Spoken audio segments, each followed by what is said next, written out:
Hey, what's up, guys? Welcome back to the market analysis video. Today is 30 October and today is Sunday. तो कल Monday और Monday के लिए क्या trading plan है आज वीडियो में हम डिस्कस करेंगे। तो आज हम Nifty, bank Nifty and other stocks के बारे में एनालिसिस करेंगे। तो चलो चार्ट पे चलते हैं। तो ये आपको निफ्टी फिफ्टी का चार्ट दिखाई दे रहा होगा। तो ये पहले हम डेली टाइम फ्रेम पे थोड़ा सा निफ्टी का एक व्यू बनाते हैं कि आने वाले वीक में निफ्टी हमें क्या बुलिश या फिर बियरिश लग रही है। तो यहाँ पे देखो, निफ्टी ने ऑल टाइम हाई लगभग एक साल पहले बनाया था। उसके बाद एक स्विंग लो बनाया, उसके बाद अगेन एक हाई बनाया, बट जो हाई था वो प्रीवियस हाई के नीचे था। तो ये जो हाई है ना, ये फर्स्ट हाई, उसके बाद सेकंड हाई, थर्ड हाई, तो ये तीनों हाई पहले हाई से नीचे है। और इसके बाद ये हाई भी इस हाई से नीचे है। और उसके बाद हमें क्या दिखाई दिया कि यहाँ पे जो ये हाई है ये प्रीवियस हाई के ऊपर गया, और उसके बाद again selling I, and selling आने के बाद अगेन यहाँ पे रिकवर हो रहा है। तो अभी व्यू क्या है हमारा, अगर आप एसजीएक्स निफ्टी देखो तो एसजीएक्स निफ्टी 18,000 के ऊपर है। तो हमारा मार्केट मतलब निफ्टी मंडे को कल गैप अप ओपन होगा 18,000 के आसपास। एंड यहाँ पे 18,005 जो लेवल है ये रेजिस्टेंस है, बिकॉज यहाँ से देखो 3 बार मार्केट ने 1 2 3 सेलिंग आई है, मतलब ये क्रॉस नहीं कर पाया। तो अगर निफ्टी कल को गैप अप ओपन होता है यहाँ पे, मतलब होने वाला है, बिकॉज एसजीएक्स निफ्टी 18,000 के ऊपर है, तो हमारी निफ्टी 18,000 के आसपास यहाँ पे कहीं पे ओपन होगी। और ओपन होने के बाद अगर निफ्टी इस लेवल के पास जाता है और यहाँ पे एक आधा घंटे का टाइम स्पेंड करके ऊपर की तरफ ब्रेकआउट देता है, मतलब 18,105 ये लेवल अगर ऊपर की तरफ ब्रेकआउट देता है, तो आप यहाँ पे बाय करो। इंट्राडे में 60 to 80 पॉइंट्स का मूवमेंट आपको मिल सकती है ऊपर की तरफ। और जो पोजिशनल टारगेट यहाँ पे निफ्टी के निकल आ रहा है, वो जो फर्स्ट टारगेट है वो सीधा 18,350 का लेवल आ रहा है। तो ये बुलिश ट्रेड के लिए आपका सेटअप बनेगा निफ्टी में। और अगर निफ्टी यहाँ पे गैप अप ओपन होने के बाद ऊपर जाता है और इस लेवल से अगर डबल टॉप जैसा कुछ पैटर्न बनाते हैं, मतलब एक फर्स्ट टॉप बनाया, सेलिंग है, उसके बाद अगेन ट्राई किया एंड देन अगेन फेल हुआ, तो ये डबल टॉप बनने के बाद आप एक सेल साइड का ट्रेड ले सकते हैं। बिकॉज क्या है, अगर आप यहाँ पे आर्मी टाइम फ्रेम पे देखो तो यहाँ पे देखो निफ्टी ने एक बार ट्राई किया था, 2 बार 3 बार यहाँ से सेलिंग आई है तीनों बार। तो अगेन एक कल के गैप अप होने के बाद एक सेलिंग मतलब प्रॉफिट बुकिंग आ सकती है इस लेवल से। और आने वाले मतलब नेक्स्ट कुछ दिनों में फिर से एक ऊपर की तरफ ब्रेकआउट देके पोजिशनल व्यू हमारा बुलिश है यहाँ से। तो इंटरडे में कल कुछ भी हो सकता है, मतलब अगर ऊपर की तरफ निकलती है निफ्टी तो यहाँ से बाइंग होगी, और अगर यहाँ पे डबल टॉप जैसा कुछ पैटर्न बना के नीचे आती है तो यहाँ पे आप सेल साइड का एंट्री भी ले सकते हो निफ्टी में। सेल साइड की एंट्री आपका सीधा ये गैप जो एरिया है, ये गैप तक आपका टारगेट होना चाहिए।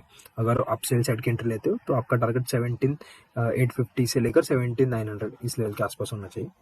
एंड अगर आप बाय साइड का एंट्री लेते हो तो आपका टारगेट 18,353 तक होना चाहिए। तो ये निफ्टी के लिए। तो अभी हम बैंक निफ्टी को देखते हैं। तो बैंक निफ्टी को अगर हम अर्ली टाइम फ्रेम पे देखें तो क्या नजर आ रहा है, ये बैंक निफ्टी का टॉप है 41,850, और यहाँ से टॉप बना के बैंक निफ्टी ने डबल टॉप जैसा बना के यहाँ से फॉल किया, मतलब बैंक निफ्टी नीचे की तरफ गई। और अभी बैंक निफ्टी हायर हाई यहाँ पे हायर हाई पैटर्न बना के ऊपर की तरफ जा रही है। एंड यहाँ पे एक ट्रिपल टॉप बनाया था, देखो अगर हम इंट्राडे में देखें तो 3 दिनों का ये टॉप है, 1 2 3, और हर एक टॉप प्रीवियस टॉप्स के नीचे यहाँ से गैप अप दिखा रही है। तो बैंक निफ्टी भी गैप अप ओपन होने वाली है। गैप अप ओपन होने के बाद अगर ये ट्रेंड लाइन है ना, जो ये ट्रेंड लाइन हमने बनाई, इसको 15 मिनट पे लेके जाइए आप, और ये ट्रेंड लाइन का अगर ब्रेकआउट होता है ऊपर की तरफ तो आप बैंक निफ्टी में बाइंग कर सकते हो। आपका फर्स्ट टारगेट होगा 41,680, और अगर ये भी लेवल निकलते तो सीधा ऑल टाइम है 41,850, ये सेकंड टारगेट होगा बैंक निफ्टी में। और अगर बैंक निफ्टी इस लेवल के आसपास गैप अप होने के बाद जाती है और उसके बाद यहाँ पे अगेन डबल टॉप जैसे कुछ पैटर्न बनाती है, तो आप यहाँ पे सेल साइड की एंट्री ले सकते हो। आपका टारगेट होगा ये गैप तक का। तो बैंक निफ्टी के लिए भी यही एनालिसिस है। अगर गैप डाउन तो नहीं होने वाला, जैसे कि एसजीएक्स निफ्टी इतना बड़ा पॉइंट गैप अप दिखा रही, तो यही कंडीशन है गैप के लिए। तो आपको सीधा ये 2 टारगेट के लिए बैंक निफ्टी को बाय करना चाहिए। और अगर हम थोड़ा सा बुलिश मतलब पोजिशनल व्यू चला के देखें तो बैंक निफ्टी ने अगर ऑल टाइम हाई ब्रेक किया उसके बाद एक अच्छा खासा ऊपर की तरफ मोमेंटम हो सकता है। तो बहुत बड़े टारगेट आने वाले कुछ मंथ्स में या फिर सालों में बैंक निफ्टी में हमें देखने को मिल सकते हो। बिकॉज ये देखो ऑल टाइम हाई के आसपास 3 बार से मतलब 1 बार 2 बार 3 बार रिजेक्शन है ना, अभी 4th टाइम टेस्ट कर रहा है। ये अगर ब्रेकआउट हुआ तो अच्छा खासा ऊपर की तरफ मूवमेंट हो सकता है। तो ये बैंक निफ्टी के लिए एनालिसिस था। तो अभी स्टॉक्स का एनालिसिस करते हैं। तो पहला स्टॉक है रिलायंस इंडस्ट्री। तो अगर हम रिलायंस इंडस्ट्री को डेली टाइम फ्रेम पे देखें तो यहाँ पे देखो एक ट्रेंड लाइन बना रहा है रिलायंस इंडस्ट्री। एक बहुत अच्छा पैटर्न दिखाई दे रहा है यहाँ पे पोजिशनल ट्रेड को भी, ये फॉलिंग वेज पैटर्न होता है। अगर इसके बाद ब्रेकआउट होता है तो ऊपर की तरफ स्टॉक निकल सकता है। तो यहाँ पे अगर ब्रेकआउट होता है तो पोजिशनल ट्रेड के लिए भी आप रिलायंस को ट्रैक कर सकते हो। और कल के बारे में अगर बात करें तो हम इंट्राडे चार्ट में जाएंगे, 15 मिनट्स पे जाएंगे। तो 15 मिनट पे देखो ये जो ट्रेंड लाइन है ये कल उसका ब्रेकआउट हो सकता है, बिकॉज कल मार्केट गैप अप होने वाली है। एसजीएक्स निफ्टी हमें गैप अप शो कर रहा है, तो यहाँ पे अगर गैप अप होता है रिलायंस और उसके बाद जो ये ट्रेंड लाइन है इसको ब्रेक करता है, या फिर गैप अप होने के बाद अगर एक डिप मारते हैं ये जो प्रीवियस स्विंग से इसके पास आता है तो, और यहाँ से अगर एक ग्रीन कैंडल आती है तो यहाँ पे बाई कीजिए रिलायंस को, और ऊपर की तरफ आप इसको लेके जा सकते हो। या फिर इंट्राडे में आपको टारगेट चाहिए तो 0.5% से लेकर 1% का मूव आप कैप्चर कर सकते हो। तो ये सिंपल सा एनालिसिस रिलायंस का है। बिकॉज अभी निफ्टी बुलिश लग रही है तो निफ्टी का जो मेन कंपोनेंट है वो रिलायंस है, तो यहाँ पे हम रिलायंस पे भी बुलिश है। और अगर हम डेली टाइम फ्रेम पे देखें तो यहाँ पे एक बहुत अच्छा पैटर्न भी दिखाई दे रहा है। तो एक स्विंग ट्रेड भी एक्टिवेट हो सकता है रिलायंस में। तो swing trade and intraday trade दोनों पे नजर रखो रिलायंस में। कल अगर कल ही ब्रेकआउट देते हैं तो उसको आप स्विंग में कन्वर्ट करके लेके जा सकते हो, या फिर इंट्राडे बुक करके स्विंग के लिए कुछ पोजीशन बना सकते हो। तो ये दो आप ट्रेड रिलायंस में कर सकते हो। तो जो हमारा सेकंड स्टॉक है वो है मारुति सुजुकी इंडिया। तो अगर मारुति को हम थोड़े से ब्रॉडर टाइम फ्रेम पे देखें तो यहाँ पे मारुति एक अच्छा खासा कंसोलिडेशन के बाद ऊपर की तरफ निकल गया। यहाँ पे हमें एक inverted head and shoulder pattern भी दिखाई दे रहा है, और यहाँ पे अभी मारुति बुलिश लग रहा है। और अगर हम प्रीवियस ट्रेडिंग सेशन की बात करें तो यहाँ पे देखो बहुत बड़ी ग्रीन कैंडल बनाई है मारुति ने, और जो ये प्रीवियस स्विंग है इसको ब्रेकआउट करके अभी ऊपर की तरफ क्लोजिंग दिया।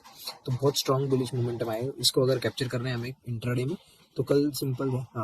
अगर मारुति गैप अप ओपन होता है उसके बाद अगेन ये नीचे की तरफ आता है तो ये जो एरिया है 19,450 से लेकर 19,460, ये जो 10 पॉइंट का एरिया है ना, तो यहाँ पे अगर मारुति ने एक बुलिश कैंडल बनाई तो यहाँ पे आप बाय कर सकते हो। आपका टारगेट पहला होगा 9600, और जो सेकंड टारगेट होगा वो होगा 9650, और थर्ड टारगेट होगा 9708। तो ये 3 टारगेट के लिए आप मारुति सुजुकी को बाय कर सकते हो। तो ये था मारुति सुजुकी के लिए। और अगर मार्केट कल बियरिश होती है तो बियरिश के लिए आपके लिए एक स्टॉक है जो है टाटा कंज्यूमर प्रोडक्ट। तो यहाँ पे देखो टाटा कंज्यूमर में एक सेल ऑफ आया है, उसके बाद एक अगेन रिट्रेसमेंट है, और यहाँ से कंटिन्यू मोमेंटम नीचे की तरफ हो सकते हैं।